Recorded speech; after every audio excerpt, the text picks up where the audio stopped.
on the Biden-Harris economy.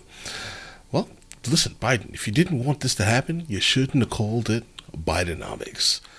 All right, because what the overwhelming majority of people are experiencing is absolute terribleness. Numbers on how fast prices are going up. The rate of inflation tells us that. And today, we see consumer prices went up year over year, prices by 2.9%.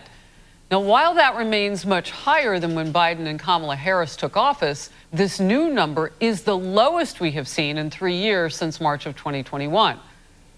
But the prices are still going up. Feels just like not it, as fast. That's what that means. And Americans are hurting. They tell us every day. Right. Just a couple of headlines now. Financial pressures on American consumers continue to rise. And paying the bills is harder than ever. Are voters supposed to feel joy? No. Certainly. I mean, well, keep in mind, no one ever feels joy while paying a bill. Very little joy when everyday expenses like food, gas, housing, energy, even increasing. auto insurance and pet food have skyrocketed by double digits since Biden and Harris both took office. Yeah, most of this is greed, though, guys. Vice President Kamala Harris has begun to shift her stump speeches to reflect the economy more. And what she says, despite promising to tackle high prices for years, we still have them. The cost of groceries has gone up. The cost of gas has gone up. It's one of the highest priorities, actually, for the president and for me. Fighting inflation is one of our administration's top economic priorities. For yeah? Do something about it, then. Americans' prices are still too high, and we still have work to do to address that. When I am president, it will be my day one priority to fight to bring down prices. A recent Financial Times poll shows just 1/3 of people saying that they think they would be better off financially under Kamala Harris. NBC News talked to a panel of black voters in Philadelphia and got their take on the Biden-Harris economy. It wasn't good.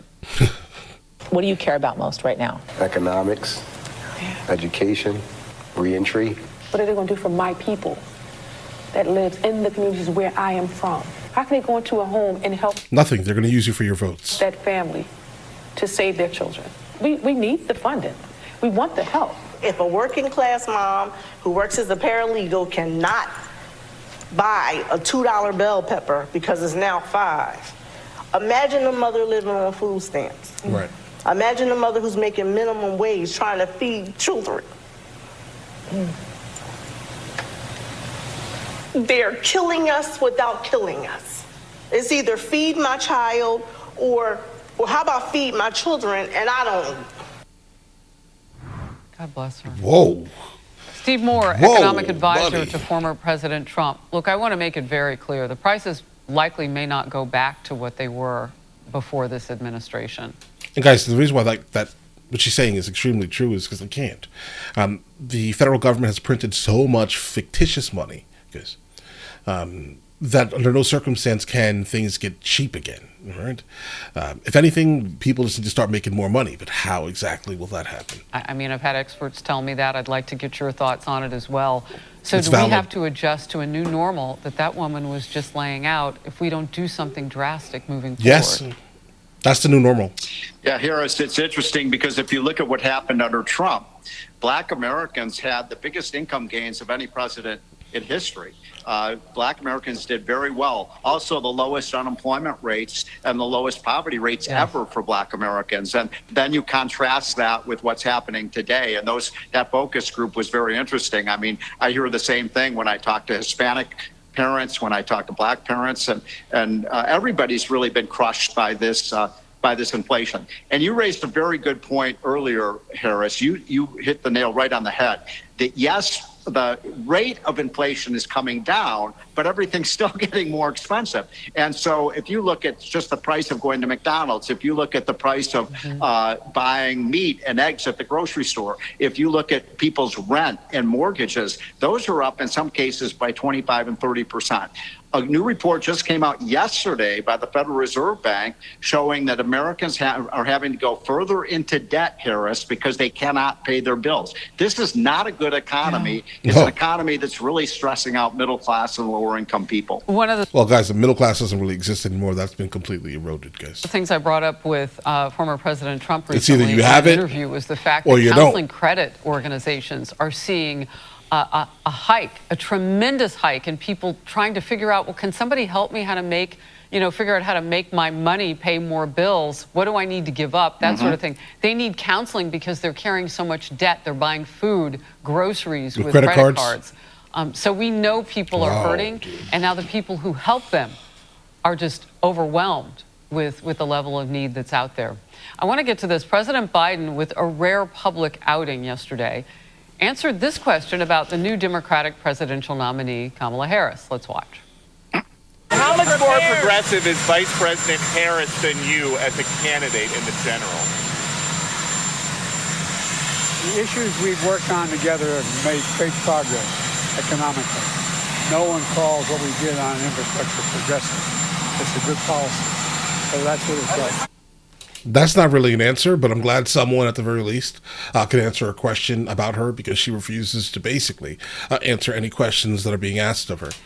Here's a peek at some of those wildly expensive policies that Biden claims no one calls progressive. The Inflation Reduction Act, which didn't actually do that. Multiple student loan bailouts against the U.S. Supreme Court. He still wanted to move, didn't care about that. The American Rescue Plan, the infrastructure bill, a $1.4 trillion debt increase across fiscal years 2022 and 2023, and slowing leases on federal land for oil and gas drilling. Look, and I also want to point out that shortly after he got into office, Joe Biden declared that the pandemic was over. So continuing to spend money, I don't know what the plan was there, but it hurt us. Steve. Well, by the way, more people died of COVID under Biden than under Trump, which is amazing because the most virulent strain of COVID happened under Trump. That's true. So when Kamala Harris attacks Trump for his handling of COVID, and look, mistakes were certainly made under Trump, but it was much, much worse under Biden. All of those numbers that you've been showing indicate that you had a prosperity under Trump. People's incomes were going up. The average family gained about $5,000 to $6,000 in income, which was a record for the United States. And under Joe Biden, even with the rate of inflation coming down, the average family today, Harris, is about $2,000 poorer than they were when Trump left office. And a lot of that is called doom spending. A lot of that is because of doom spending. Let's rephrase that slightly. Meaning that, listen, things are so expensive. People have been saving up to buy that house, and then they realize that they can no longer afford that house. So all the money that they have saved up for this gigantic purchase in their life, the biggest purchase that the average American is ever going to actually engage in, is now gone. They cannot afford it. So what do? They spend it on things that they can experience right now, right? They are absolutely involving themselves in a concept of doom spending.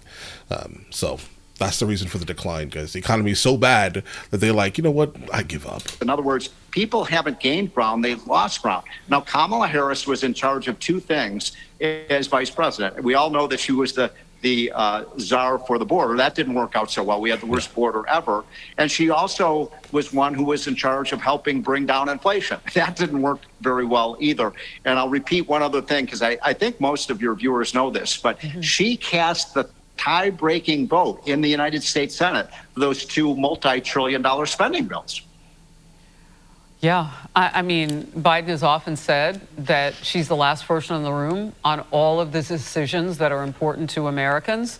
She was there. It's her administration, too. And just yesterday, the campaign, or day before yesterday, her campaign put out that there's no daylight between Biden and Kamala Harris and their policies. So I think it's clear. And what hasn't worked, I would surmise, would be the continuation of what we'd see now unless something drastic changes. Steve Moore, thank you. Yeah, one just last point. I want people to really understand that last point that you just made. Kamala Harris is running on the Biden agenda. She is joined at the hip with Biden. So I guess what Donald Trump should say is, if you like the last 4 years, you're going to get 4 more years of this under Kamala Harris. I happen to think it's been a disaster, and I think most Americans do too. Steve Moore, great to have you in focus. Thank you. Hey. Oh, God, guys. Yeah, that's the statement right there. Right? Do not ask people oh, do you like this person or do you like this person? Don't even do that anymore. Just ask the simple question, bro. How was the last 4 years for you and your family? Right? Leave the emotions out of it, okay? Leave all of that out of it. How was it for you? Just be honest. Was it great? Could you afford everything? Everything was fine for you? Are you sure? Well, Kamala Harris, 4 more years of that, guys. No thank you. Pass, guys. But all right, listen, you guys all have an absolutely amazing day. Enjoy your day thoroughly. Guys, before we go, are you guys subscribed to the other channels? Logical Movie Reviews with Mr. L. Boyd along with Mr. L. Boyd Music. Both are found in the description. Check it out.